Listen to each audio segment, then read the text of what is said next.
I'm live. Let's go ahead and get live chat set up as opposed to... There we go, live chat. I forget to do the live chat sometimes, guys, and sometimes your comments get missed.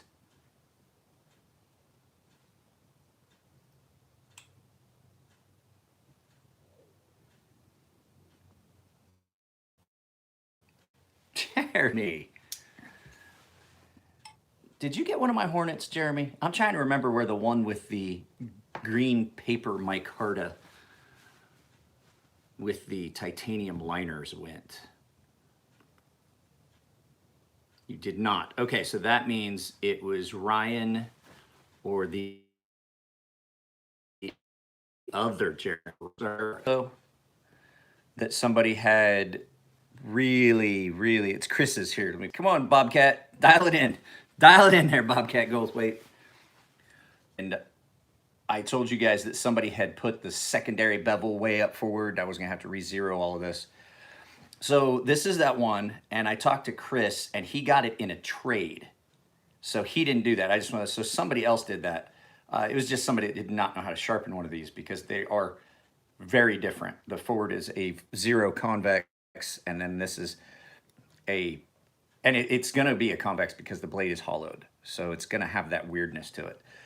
So I resharpened this, and this is, I have to say, I don't like Tontos.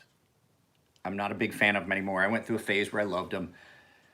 If I was to get one, it would be one of the Chris Reeves Sebenza styles. They do a really good job on their Tontos. They're exactly what they should be. Come down flat, hollow, and then it's zeroed over, nice and clean. They are probably the best Tontos out there right now.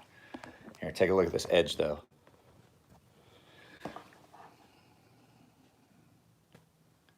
So if you guys remember how bad it was with that secondary grind, I got rid of all that. I brought the shoulders back up because somebody had rounded these shoulders off. So you can see the clean angle there and the clean angle there.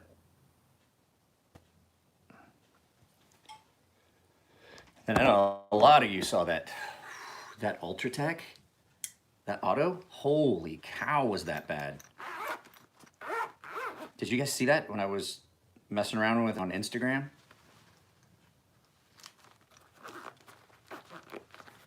I got that one done, but I got to talk to the customer on that because I had to hand those serrations were so smoothed over and everything with having been sharpened on a belt of some sorts that they were so dull. I mean, I got them sharp-ish, but not like what they would have been from the factory. But I did what I could. I basically recut those serrations in by hand. Did you guys all get notifications when this went live?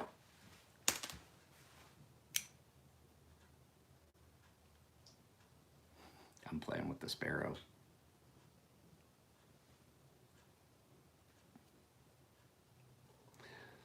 Maybe it's because I started early. I think most people are waiting for me to do this at 9:30 or 8:30 to 9:30-ish. But you know, it's in this time frame.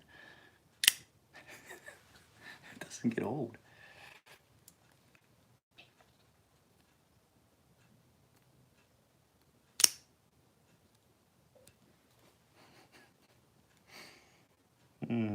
That's cool. I like the fact that like I got it and I was playing with it. And I was like, oh, it's not a double action. I thought it was just a single action. And then Chris sent me a video or sent me a message. And he was like, no, that's a double action. I was like, oh, okay, I just wasn't getting my thumb on it correctly. Well, hello, Bradley. Bradley, I saw your PayPal. So I know that there's just one of the touch knives. If you saw one for $5, you were still looking at one of the you were still looking at one of these, not one of the top tier ones that they've got. I'm not joking. I've seen knives that Will and Eric make go for $10,000 easy. They're art knives, which I'm gonna tell you that this is the corollary I would make here. Their art knives are like the Maker's Choice knives from Fair & Forge. There's no real change in the quality of the workmanship. So buying a cheaper model, which might be anywhere between 800 and 1,000, maybe a little bit more than that, is not going to buying a cheaper one like that is not downgrading the workmanship you get. They just have some that are just over the fucking top. They have knives that are like way more elaborate. But Will was talking about it in Portland. He's kind of stepped away from that and went back to the more traditional stuff that they had been doing. And somebody was talking about like how wide this knife is and if it feels sharp. It really doesn't. Even though it's broad, even the pocket clip really does not. You can tell it's there, but it's not intrusive like a badly done bent clip. It doesn't really have a lot of hot spots, even when you're holding it. You can tell it's there. You can tell that it's a bigger knife and that milled clip is proud. But the way it sits, it really doesn't have any hot spots. I'd love to have one of these. Hang on a second, guys. My wife's cold. Let me go grab her a blanket. She's laying currently right here. See her? Right here, laying on the floor, snuggling the dog. Give me a second. I need to get her a blanket.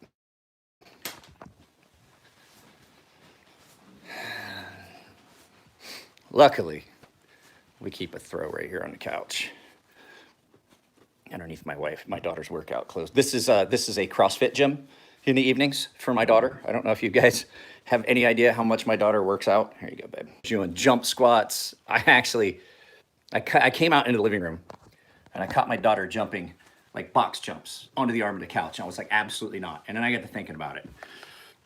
That couch is going to last a long time, even with her doing that. And the fact is, I know how old men in my family usually start kicking off at, so that couch is probably going to outlive me. So I was like, you know what, screw it. You know what? No one sits there anyway. I never use the living room. My daughter's got the living room. My daughter has sole ownership of the living room. She takes the whole thing. And so we just put her yoga mat over the arm of the chair, and she will do box jumps flat-footed up onto the arm of the couch and then back down. That's part of her workout routine. And so in the evenings, if you were to be here, this is why I'm always in my bedroom. Matt's seen it. It turns into a fucking gym. She's working out after she gets home, and then she gets her homework done, and then maybe she goofs off for a little bit and talks to her friends. She plays this game with them on Snapchat, live game on Snapchat with them, some zombie game she plays. And then last night was just core. She just did P90X ab ripper.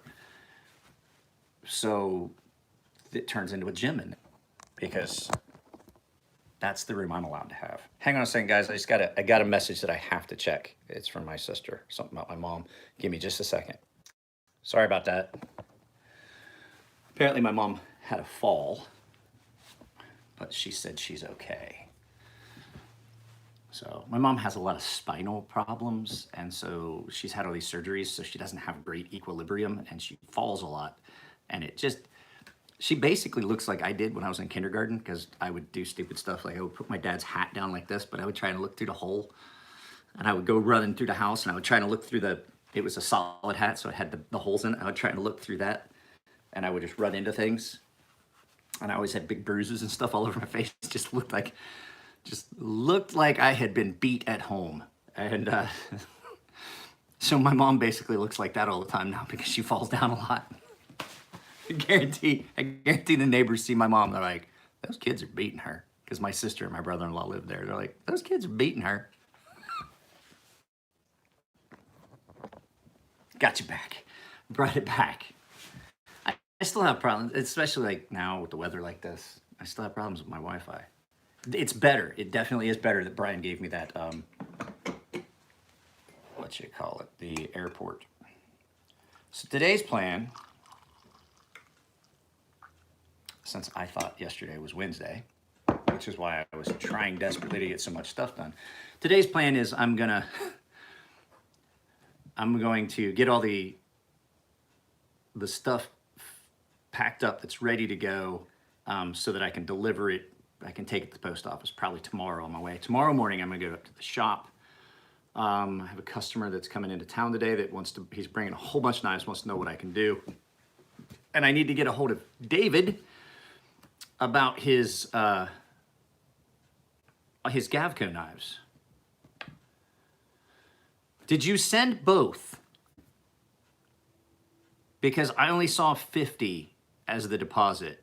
So if I'm doing the refinish on that, or are you just wanting me to figure out what it's gonna cost total? Because I'm telling you, it's gonna be at least 150 to do what you want. And Elliot told me that he thinks we could probably do what I was talking about the keeping the ceramic down in, even with an orange peel. So it just depends on what you want to do.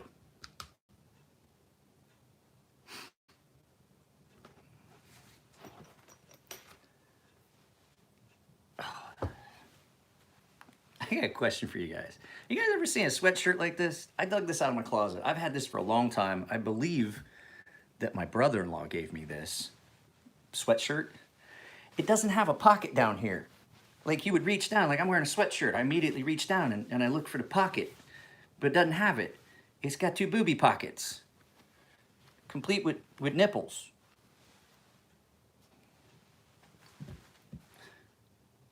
That's kind of a ridiculous placement of pockets in a sweatshirt. And the hood is big and it's heavy and it pulls it back like this and you're like, God, Jesus, fuck.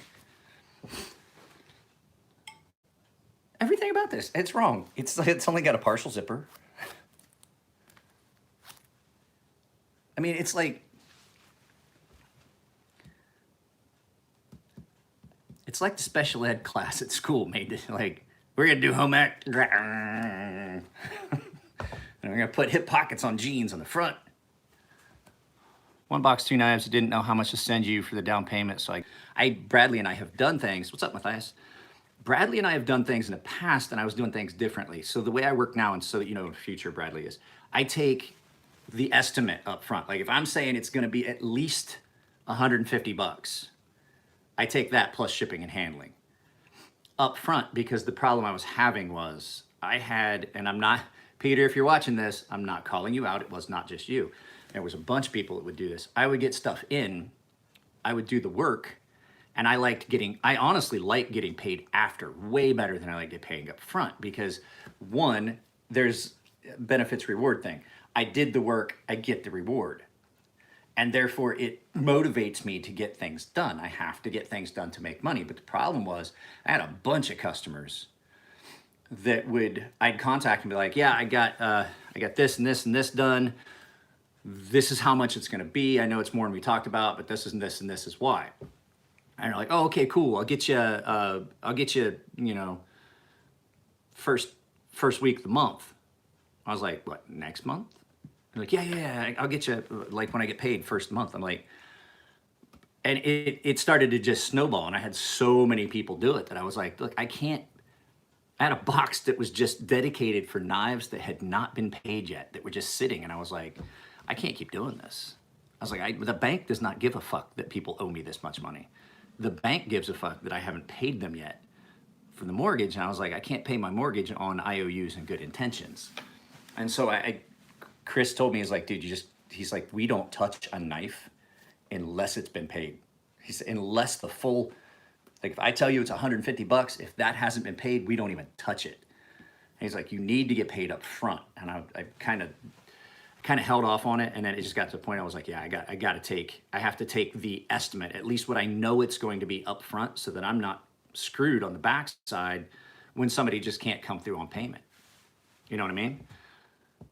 So I no joke, have still got knives from that period, and that's been months ago. And I have knives that I just keep telling people, like, look, if you're not gonna pay me, I'm selling this. I will sell this right now.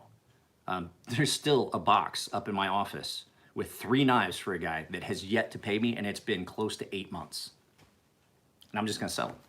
I'll keep them. They're kind of nice knives.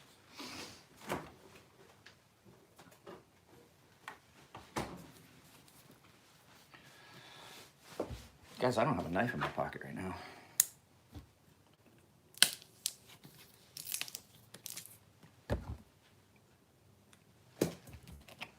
Nah, I'm not going up there. I'd have to dig them out. They're in a fucking drawer up there. They're not that nice. I mean, they're nice. There was a couple older buck knives. I think there was a buck 110. There was a small fixed blade that was his father's. I forget what else was in there. It was 2 folders and a small fixed blade.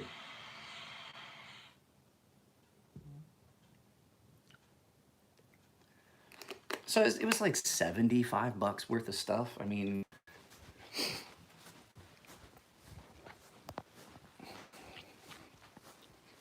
guys, this is weird.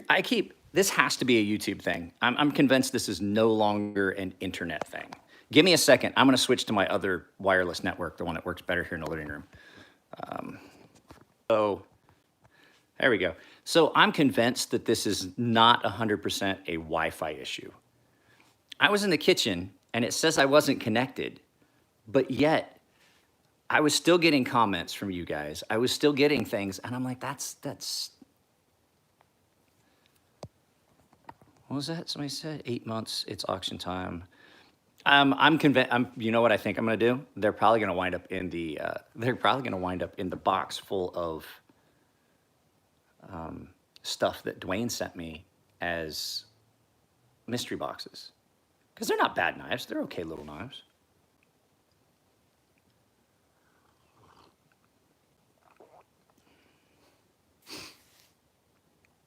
Guys, I still will. Here, I'll take you with me. We're going to do this.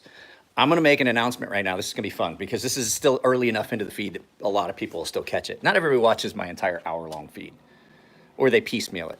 I have something that I've said it before.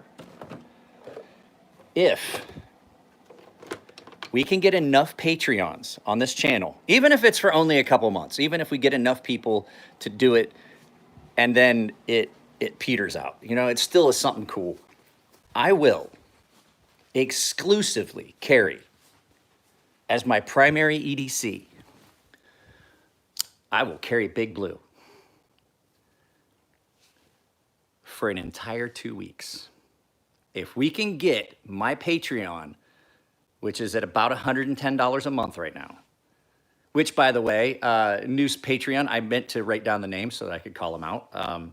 They're always on here, and I can't think of the guy's name right now. I will carry this as my primary EDC. I'm not saying it'll be the only knife I'm going to carry, but this, Jesus, this thing is heavy. I will make this my primary EDC for an entire 2 week period. I will carry the Hunt Down Big Blue for 2 weeks, which, I know that doesn't sound like a long time, guys, but if you had this in your hand, it's a piece. It's beautiful. It's great. No, man, that's Big Blue, Bradley. That's Big Blue. I feel like this is something that would have been made in Mad Max out of like a leaf spring, because just the way it's shaped. What a piece of art. Fucking art. It's a piece of art. And I will gladly carry this if you guys can get my Patreon all the way to $500 a month. That would be cool. There's a lot of us. If everybody put $1 into my Patreon a month, can you imagine? I got 3,800 subscribers. Imagine the things that this channel could do. That would be like something I could just basically stop doing other stuff and only do videos. No, I wouldn't do that, guys. I'm kidding.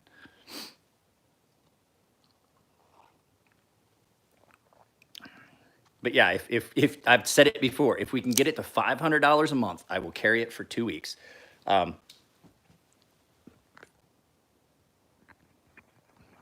Hey. I actually like DDR stuff. And Daryl is a good guy. I like Daryl. I've talked to him a few times. Matt has a really nice DDR that's full polished. It's a DDR custom. It's a Daryl Ralph custom.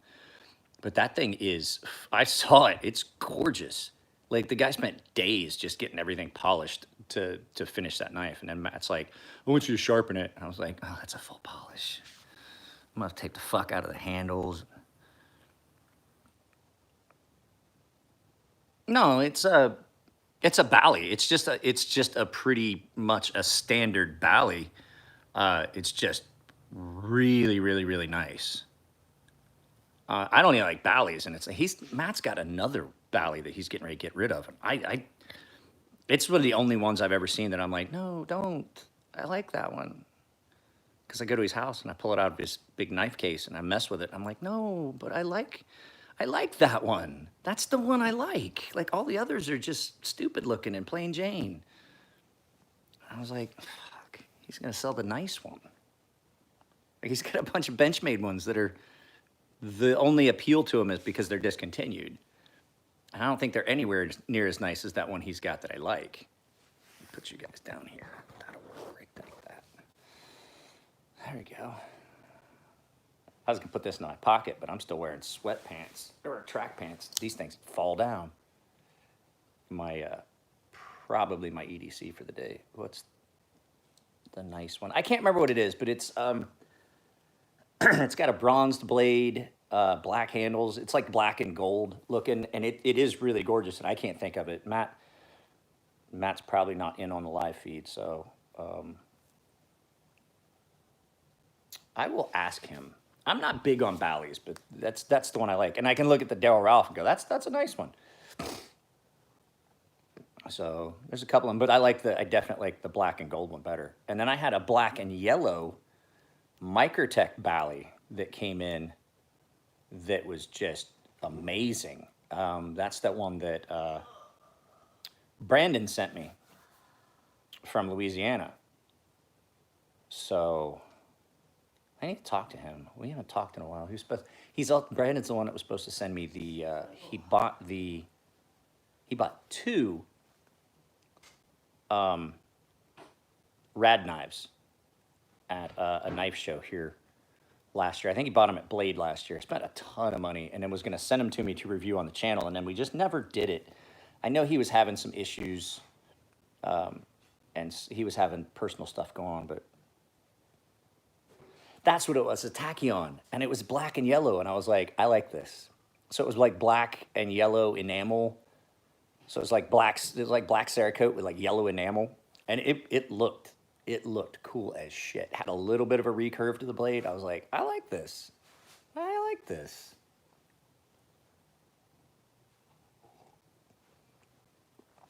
So you guys know I talked about. I'm an idiot. Why am I turning? My back hurts and I'm turning like that. I have a fucking footstool right there. Ah. No, I'm not like, this hurts my back.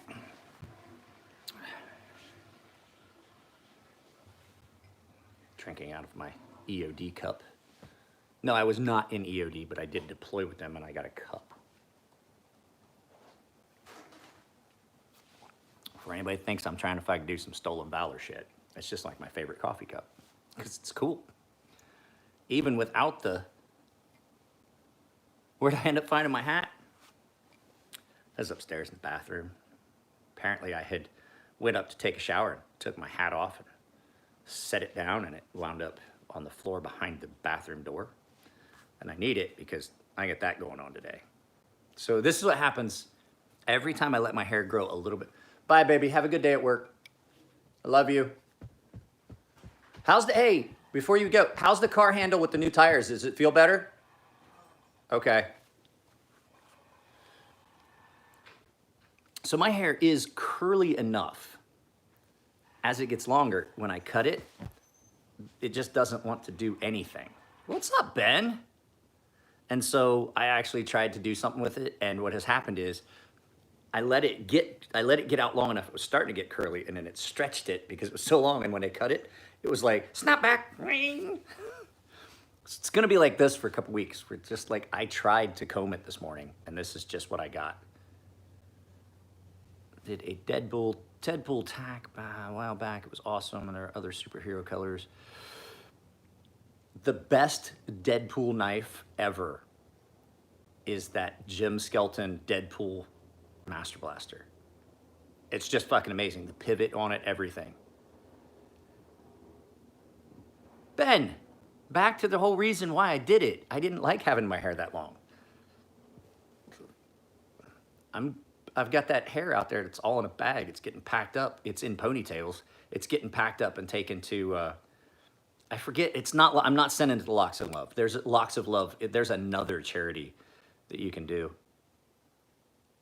Yeah, Jim's Deadpool. I was there when Chris and Elliot were making that fucking thing, and I was like, God, let me sharpen it for him. And I forgot and sent it off to him, and he was like, shit.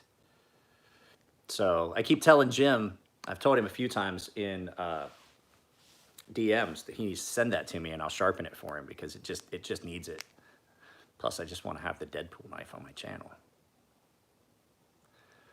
So there's a lot of the Maker's Choice knives out there that I didn't get a chance to put on the channel. Like I didn't put any of them on my channel. Remember, I sharpened a bunch of them, and I was real careful not to show too much because the fact is, Chris and Elliot, when they do Maker's Choice, they do a big reveal. Like here's the Maker's Choice. This is what I was thinking when I made this one. This is what I was thinking when I made this one. And so I sharpened all of the Maker's Choice for the Master Blasters, with the exception of Jim's Deadpool, because that was something different. All right, Brad. I'll get with you after, and we can talk about. That way, we've just got it taken care of up front, and if it's more, we'll just deal with it on the backside. So I sharpened all of the Master Blaster, the Master Blaster Maker's Choices. I did all of the Spinner Maker's Choices. I did all of the Stinger XL Maker's Choices, and now every knife they make, I sharpened every one of the cons. Every one of the cons, all 25 of them. So at this point now, since they're doing runs of 25, I sharpen every knife they make in-house. And so I get to handle every one of the Ferrum Forge knives before they go out. But the thing is, like I was saying, the reveal, I can't really do a video of me sharpening them because it would kind of step in on what they do. I don't want to steal their thunder. It's weird, there's only 7 people on here. He's usually like, at this point, I usually at like 14 or 15 people on here.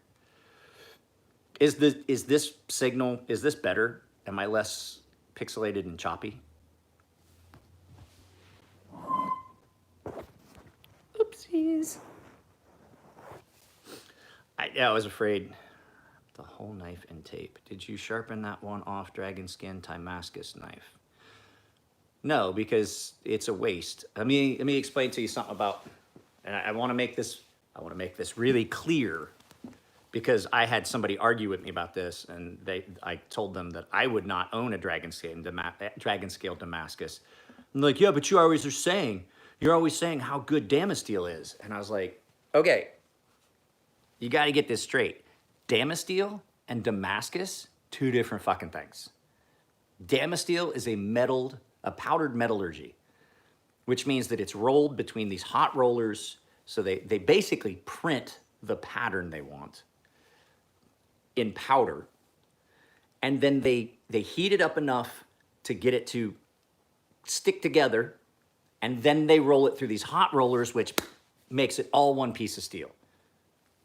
There's no inclusions, there's no fucking fault lines, there's no different types of metal, because basically they are the same kind of metal. One just has a little bit higher carbon content in it to allow it to etch.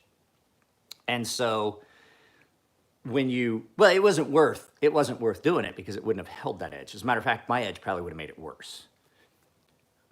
So what happens is that's just one piece of steel. And when you sharpen it, if you etch it real heavy, every once in a while you'll find a spot where just because of the etch, it'll peel out, but that has nothing to do with the steel.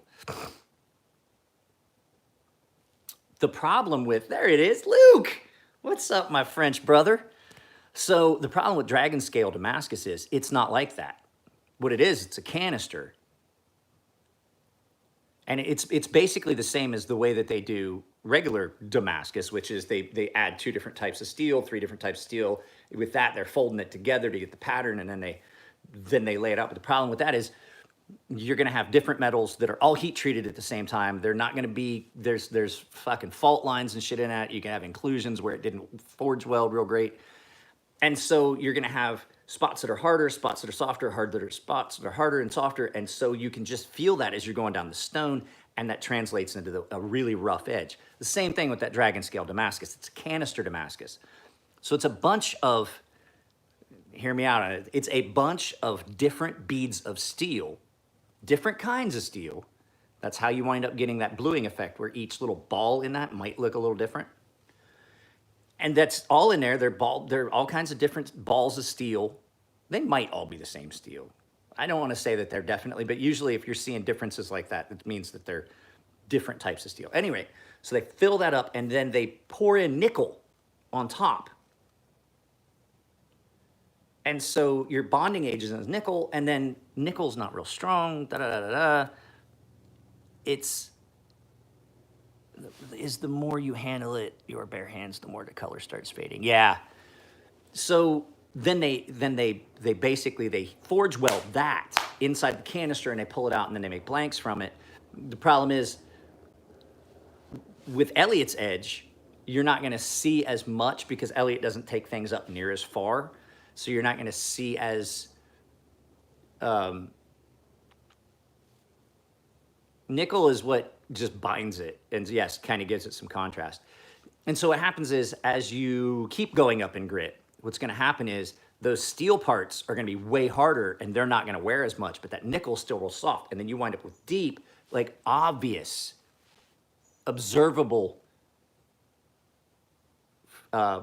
variations in that blade, in that edge, and it'll just look like it's been chipped and nasty. And so the problem is that same thing happens if you use the dragon scale Damascus and cut anything. It's just not, that edge will not hold. So back to why I didn't sharpen it, it doesn't make sense to put an edge like that on a knife that's never gonna hold it. Elliot asked me one time if he thought it would look, and I was like, I don't think it would look good at all. I think you would wind up with a uglier edge on that than you would, because like I said, as I get up towards the 10,000 grit mark, I'm not taking very much metal off. I'm still taking a lot of nickel.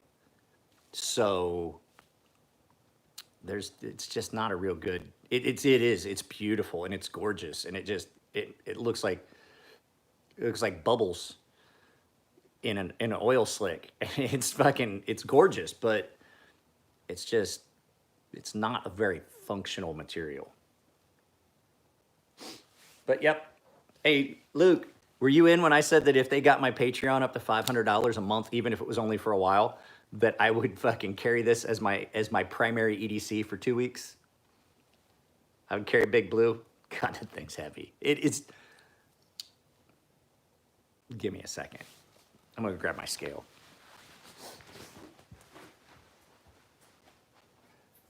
I have to do this, guys. I have to do this. I've got to see. I gotta know.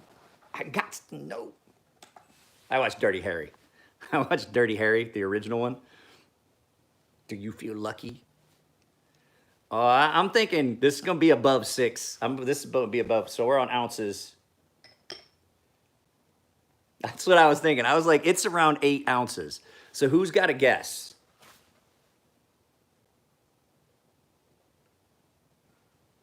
Because it's more than 8. Actually, I'll just tell you. No, way off, way off. Way off. 8 and 5/8 ounces. So for those of you that do not use Freedom units, yeah, I was gonna say, I was just thinking, should I go grab my biggest, heaviest Ferrum Forge, which is my Pretium, and as a weight comparison, but I know how much the Pretium weighs, and it's heavy. It's like almost 6. I think it's 5 and 3/4 ounces around in there. It's almost 6. And I picked this up, I was like, this is way heavier than my Pretium. So in grams, guys, that is 249 grams. What was that? Ben, LOL.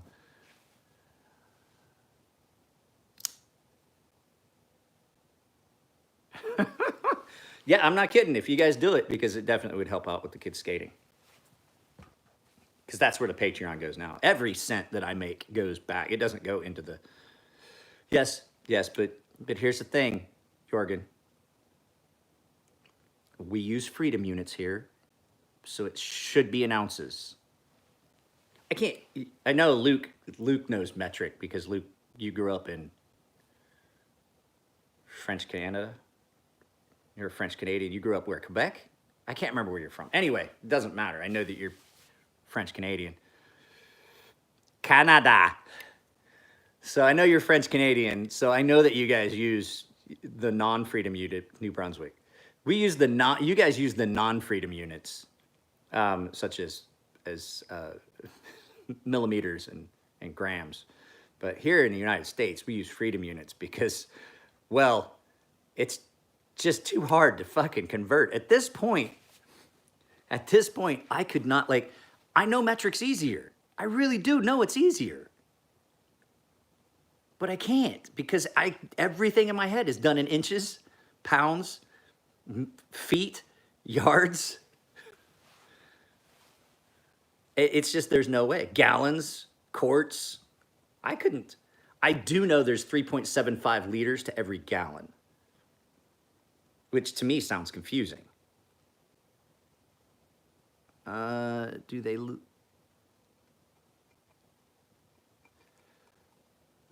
I do know that I have a full set of metric, and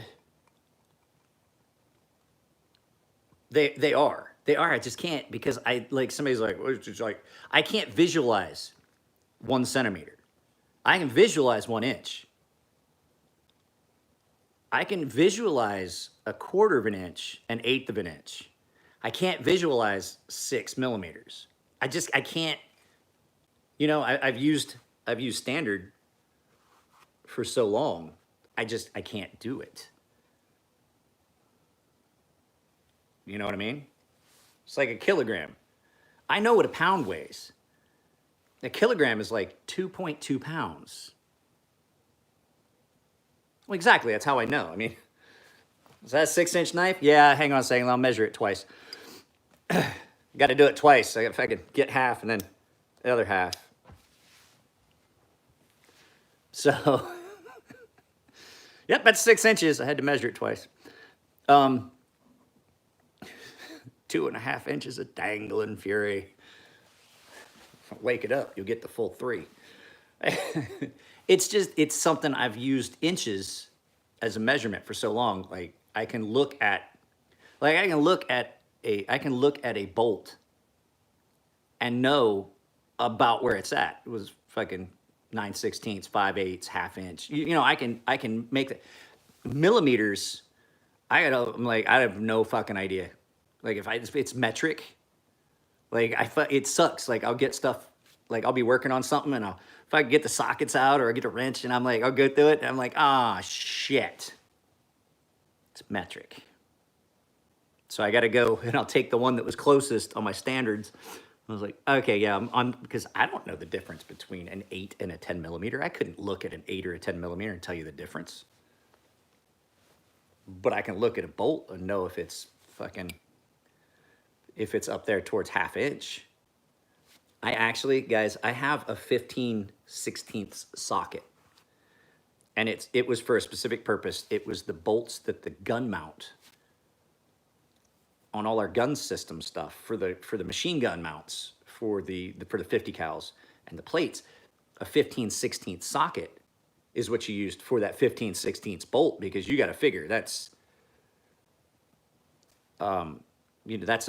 that mount is bolted to the deck, and that gun going off is going to put a lot of stress on it. So there was a total of 9 15/16 bolts that screwed it into the deck. Not going to lie to you guys, the guys would not let me mount the 50 cal machine guns anymore, because one day they had the big wrench up there with a breaker bar and everything, and they were having a hard time getting one tight. And I was like, well, just get out of the way. I got it. And I grabbed the breaker bar and I twisted the head off a 15/16 bolt, which meant we had to take the mount back off, find a 15/16 bolt as a replacement, and get that 15/16 threaded stud now that I had made out of the deck. Luckily, there was about that much sticking up, so we didn't have to use an easy out or anything. It's still not easy. It's still not easy, and the guys were so upset when they were like, just go the fuck away. Go the fuck away, you goddamn No, we didn't have to drill it out. There was enough sticking up that we got a pair of vice grips on it and just put it on and got the vice grips locked and just tapped it around until we get it out. Just tap the backside of it with a hammer until we get it broke loose, because I had gotten it pretty tight. Issue we had was the guys had not cleaned the hole out and there was a bunch of debris down at the bottom, and so they couldn't get it tight because it didn't have anywhere to go. And so I twisted the fucking top right off of it. And the guys were like, I've never seen that. It's like, what? And he's like, you just twisted the whole top off a 15/16 bolt. That's shouldn't happen. Happens. It happens. You guys know how big my hands are. It happened. I broke that off, and we had a check. There used to be some maintenance checks that we'd do, and I had done one of the maintenance. I do maintenance checks with the guys because it was just something you could. It was the guys like, if they see that you're working and they work for you, there's a good chance they're going to do it too. I was not unwilling to do the same things my guys would do. And so there was a couple checks that would require you to put something back hand tight. And so I would tighten stuff down. And I would do stuff hand tight. And I was in the shop the one day, and the guys are going through the maintenance checks. And this is on sprinkler systems. And there's a check where you have to do you have to remove some of the fittings and check them. It's just a visual check. And one of the kids was like, he's like, yeah, you're gonna want to grab yourself a small adjustable wrench. He's like, why? He's like, go. Who did the last maintenance on that? Who did this last visual check on that? And they're like, why would I need a wrench? It says hand tight. And he's like, go check. Like I just said, go check. And I was like, GM1 did it. Yeah, you're gonna want a wrench. His idea of hand tight's a little different. These kids would carry a little, and you can't have like steel tools inside an ordnance magazine because of the danger of sparking. Even though all that stuff is so stable, some of these rules that the Navy has goes all the way back to the 1930s and 40s, where they still used individual bags of powder and things like that a spark thrown on it could just go, And so they're not allowed to have a steel wrench. So they had these little boron adjustable wrenches. It's like, they're not boron, they're boron bronze non-sparking, so they're a little harder. They're hard enough you can actually get a hold of something and it won't strip out near as easy. Everything non-ferrous, non-sparking. And they would fucking carry those things around to do that check, because I would put those fittings on hand tight and I just walk away, and then they'd come back and like, I can't fucking get it. Either GM1 needs a girlfriend or he's just a mutant.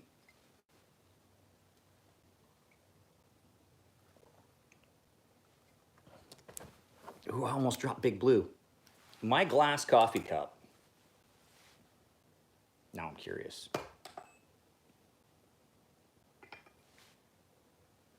My glass coffee cup weighs 15 ounces. Yeah, this is a heavy knife, because I was like, that's not that much lighter.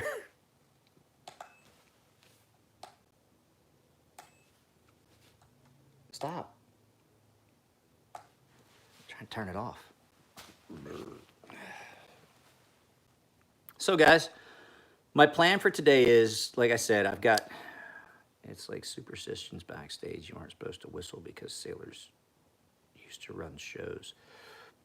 My grandfather, one time, before I was getting ready to ship out, and getting ready to ship out for the Navy, and if I wish my gunner's mate buddy that follows me on Instagram followed me here as well. There's an old saying: the only people that whistle in the Navy are bosun mates and cocksuckers. And so you'd see somebody walking around the ship and they'd be whistling, and you'd be like, hey, you a bosun mate? And they're like, no. Okay, now I know where we stand. They're like, oh man, fuck you. Bosun mates are the guys that do all the piping, and they whistle all the calls. And as a matter of fact, I was a qualified bosun mate of the watch. I have my grandfather's bosun's whistle from when he was in the Navy, and I'll show it to you. I had a guy make a lanyard for me after my grandfather died. And so this is a sterling silver World War II Bosons pipe that my grandfather carried when he would stand bridge watch. I don't think I can even pipe anymore. And I don't know if this is even tuned, or I would show you guys. That's Bosons pipe, and when you're on watch, I can't find my old lanyard. You wear it around your neck on a lanyard, so you always know where your Bosons pipe is. So if you need to pipe something over, you know,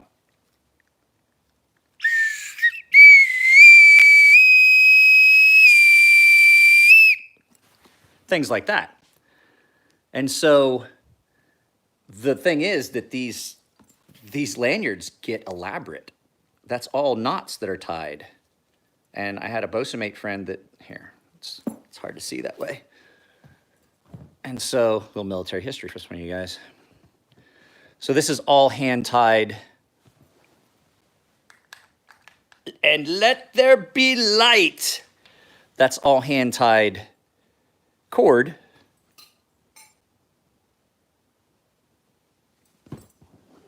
All the way down, and then it comes down, and then your pipe is just attached to it down here at the end. And you tune your pipe by knocking in the sides and beeswax.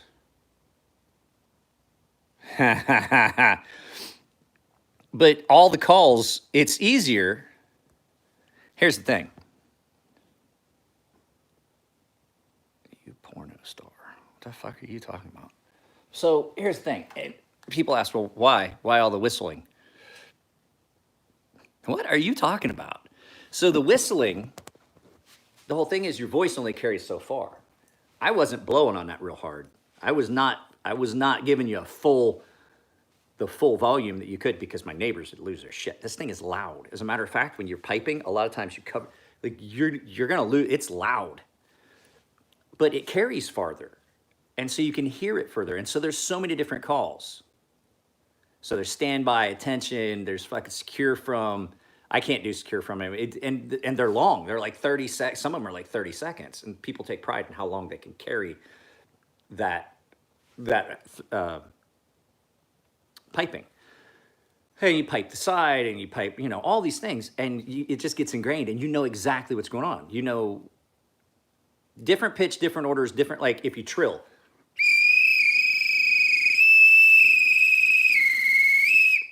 I can't even do it anymore. So there's different things that you would do, and there's different combinations of, like, that means stand by. It's just, you're gonna hear that and you're like, what's, something's coming over to 1MC. Because you can't hear the voice sometimes, but you'll hear that and that'll get your attention. Where's that? That's the final pop. That's the final pop on some of them. So at any rate, I don't even remember it. It's been, fuck guys, I was not in deck department on a ship since 1997. And so it was a way, it started on the old days as a way to communicate orders to the people in the rigging on sailing ships, because that's shrill, and it get your, oh, they're piping something, they're piping something. So I'm sure there's a video about that somewhere out there. The bosun's calls, the piping calls. But at any rate, like I said, this is my grandfather's sterling silver one that was made in, that was his in World War II.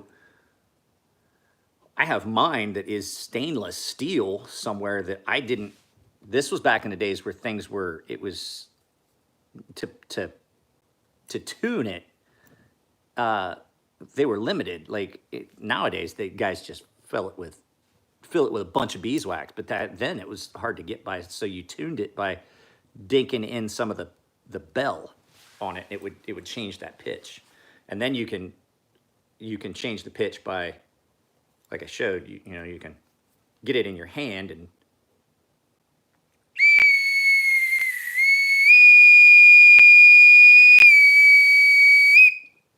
You know,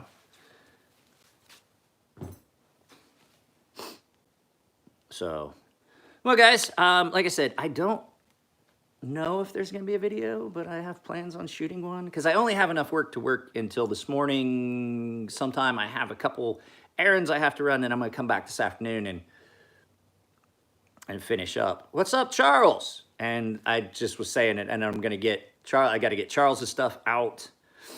I've got to, unless you want me to wait on that scepter and NTAC, hold one of the boxes. I'll send one and then hold the other. We're not having to do 3 different boxes unless you just want to.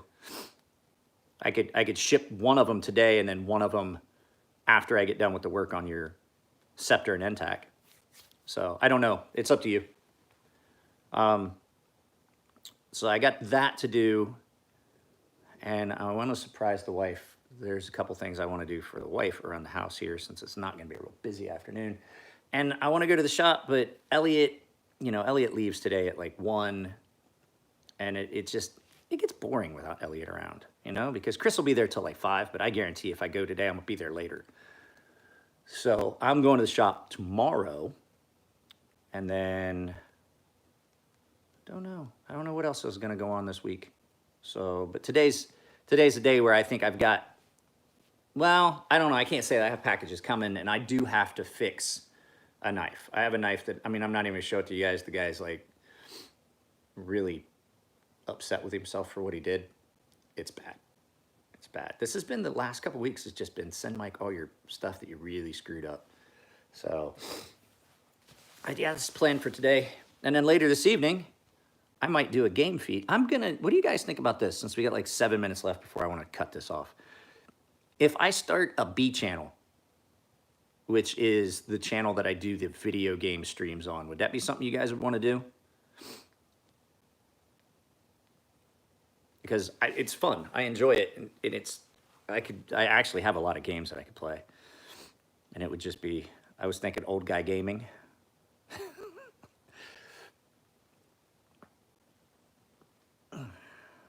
Do it. All right, I'll get it set. I know it was a pain in the ass to set up Isabel's channel.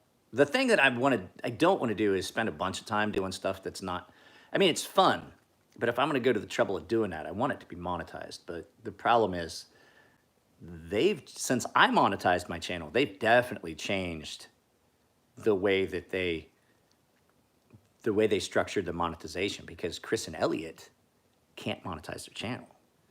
They haven't hit all the wickets. So it could be a very long time before that channel is monetized or anything like that. So what I was thinking about was to set up a Twitch account and then announce it. I'm going to have to see, I've got to set it up and see what is the rules on Twitch. And that would just be something I could do. Like if I don't have a lot going on, I'll just stop. Fucking play on Twitch. It's not that they need to do more videos. I just think it's like Elliot was talking about it the one day, and he was looking at the number of views for the channel, and he told me how many views the channel has in general for their YouTube channel. I was like, wow, that's awful. He's like, yeah, we hit this, and I was like, I don't want to burst your bubble, Elliot, but I've got a video that has that many views. He's like, what? I was like, yeah, I got a video that's got well over 100,000 views. I said, in the channel. Oh, I was like, and as far as the channel, I've got, at this point, I think almost 700,000 views total on the channel. And that there's a couple videos that I got that consistently, because I track all this stuff, guys. You got to see what videos, and you got to think to yourself, what did I do different in this video that it's got 130,000 views for a channel that only has, that had like less than 2,000 subscribers at the time when it hit 100,000. I'm like, and that video still gets 1,000 views a month. Every month without fail. I've never had it be less than 1,000 views on that video. And I'm like, what did I do different on that video? What am I doing now that I wasn't doing then that has changed it? And I can't put my finger on it. I cannot figure out why that video has so many more views than any other video. That video doesn't have any tags. That video has just the name. It has the name of the company, Cold Steel, and that's it. It has Cold Steel knives. There's nothing, same tags I use in every video. I copied the tags from that. I add to them, but that's the same tags that I use in the tags for every video. And the titles, I try not to stray too far from what it's the Cold Steel. Remember when Cold Steel made quality knives? Pepperidge Farms remembers? It's got to be that title. It has to be that. Yeah. Yeah, people are watching the whole video. And here's the thing, it doesn't matter for the monetization thing. I do. No, I can't, not in the title. I would never put Cold Steel in the title of every video. Fucking Lynn Thompson be watching my channel and he'd fucking tear me a new fucking asshole. I have a feeling that I addressed Lynn Thompson's issues when he commented on my video about their quality control. And I readdressed it to him. And Lynn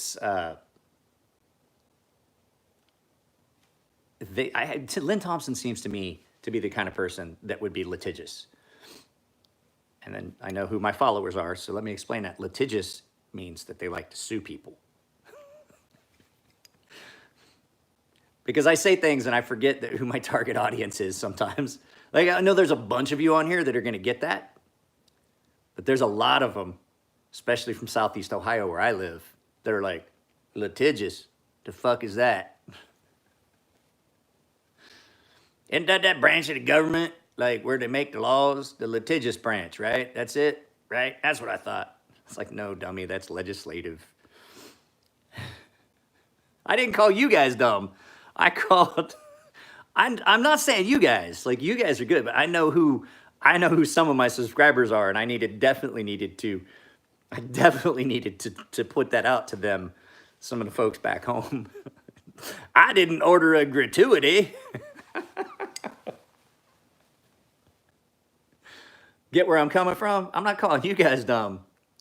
I just know the folks that I grew up with that follow me back home, and they're gonna look at this and go, oh yeah, that's pretty good. I'm glad he explained that. It needed some splaining. Isn't that a medical condition? Doc, I think I got the litigious. My Peter's burning.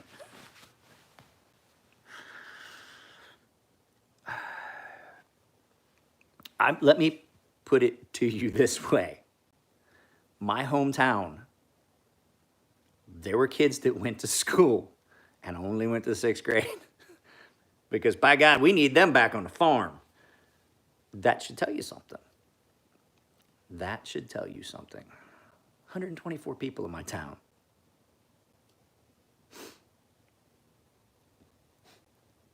I got a dictionary and a thesaurus over there. My daughter has a collegiate dictionary, a little small one that she carries in her backpack, because I was like, look, I see how some people are these days, and I want you to be like that. So don't just nod your head when somebody says something. If you don't know what it means, and they can't explain it the way you want, you get the dictionary out and you look it up. Because a lot of people, somebody will say something and they try and explain it and they just nod because they're embarrassed to say they don't fucking get it. I'm not. I'm like, wait, go back. You got some more splaining to do. I ain't picking up what you're putting down. And if they can't explain it, then they truly don't know it. Here, we're at an hour. I'm going to get off here because I actually do have work to do. It's 9 o'clock in the morning. I sent a bunch of emails earlier, but I like doing this, but I don't like doing it much more than an hour. I have for years said, if you can't explain what you're talking about to a 9-year-old, then you don't know what you're talking about. And I know that sometimes I'm all herky-jerky in these videos trying to explain things because I get sidetracked and I get disturbed. But if you sit down and talk to me and want an explanation on something, I can take it to whatever level you want if I know what I'm talking about. I do that all the time. It pisses off so many people. I'm not talking about dumbing it down to everybody, but if you don't know something well enough to be able to explain it to a 9-year-old so that they they can conceptualize it and pick it up and go, oh, that makes sense, then you got a problem. My daughter, last story, my daughter and I go to the racetrack one time with my buddy Clint before he left. And it was one of the last races we went to, a big race. It was the Oval Nationals. It was a 3-day race. And so there was a guy out here from the East Coast that was racing. And he was in first place in the final. And then just all of a sudden, you didn't see any damage. You didn't see a car flip. You didn't see anything. He just rolls off the track into the pits. And it was Thomas Meserol and T-Mez. So he's sitting on a tire when we come up, and she walks up to him. And those cars have headers. So there's 2 exhaust manifolds, 2 sets of exhaust and stuff like that. And so she's sitting there, and he walks up, and he's like, he sees her, and she's little. She's still like, this is like 2 years ago, 2.5 years ago. So she was like 9 or 10.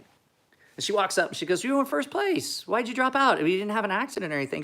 He looked at her and he goes, well, we had a little bit of a crack up earlier, and I got into somebody, and it crushed the exhaust right behind the manifold into the main pipe. And he said, I couldn't, he's like, I didn't want to destroy the engine and not be able to get any points, not finish. So we changed that, because he did roll out later. And she goes, well, why does that matter? And he goes, well, you got all that compression and all that. And you can see he's saying it, and he's like, this kid's never gonna get this. He's like, you got all this compression and all the gases, they gotta find their way out. And if it's crushed like that, you overpressure the engine, and you could blow something up, because there's just no way to get the gas out. And so it's just building up. And you see her do this, she goes, so it's like a soda can. And he's like, what? She's like, well, you got the normal pressure that you want that's in the can, but if you shake it up, it'll explode. And you see, because he was not dumbing stuff down for her. And he see him just sit down on the tire, and he looked at me and my buddy Clint, and Clint goes, yeah, she'll do that stuff every once in a while. Ask her how a spoiler works, and walked away. And T-Mez was like, what the fuck? And I was like, yeah, she just has this thing where she just understands shit like that. So Clint was talking about the fact that the first race we ever took her to, they had winged sprints that had the big fin on the front and the back. And so Clint's standing there drinking a beer, and those little things are warming up, because they were the support series. No one came to see them. So we had went down and got a beer and came back up, and Isabel was sitting there, and I see her watching them, and I was like, what's up, baby? And so they had just rolled them back into the pits after they had, done some warm up. And just feeling out the track. And she looked at me, she's like, Daddy, that thing on the front and back. I was like, yeah. She's like, does that catch air so it pushes the car down so it can go faster in a turn? I was like, that's exactly what it is, baby. And I look over, and Clint has got beer. Like, he'd just taken a drink, and beer just falling out of his mouth. And I was like, don't look at her like that, you're gonna scare her. He's like, I was fucking 15 when I figured that shit out. And he's like, and I'm pretty sure somebody had explained it to me when it finally made sense. So I was like, yeah. So, all right, guys, that's it. I'm gonna get off of here. I'm gonna get set up. Charles, I will get your stuff out, I promise. I promise. That was I just had put it in there and threw all that stuff over top of it, and then forgot it was in there. But I did get my recycling done. And I did get my wife's tires changed. So, they're, like I said, they're all packed up. I want to verify the address one more time. I've got the customs forms in an envelope for the packages, but I just want to verify the address. So I'll go through and look and see if I can find. I know you DM'd it to me, because that's when I put it on the customs forms. But I just want to make sure it's right. That I've got it in the right order, city and country and all that stuff. So perfect timing. I got to head out as well. Well, I got to take a shit. I got to take a shit real soon. So I am gonna get off here. Love you guys. Like I said, I started putting the Patreon, or not the Patreon, the GoFundMe in all the videos. If you guys can help out, I'd really appreciate it. I'm having a hard time with anything coming in. As far as there was people that said they wanted to help, but I'm not seeing anything come through yet. So if you guys want to help, the GoFundMe is down below. And I mean, I don't necessarily say if you want to donate to it, that's fine. If you want to just share it, that would be great too. So guys, I'm going to go to work. I'll catch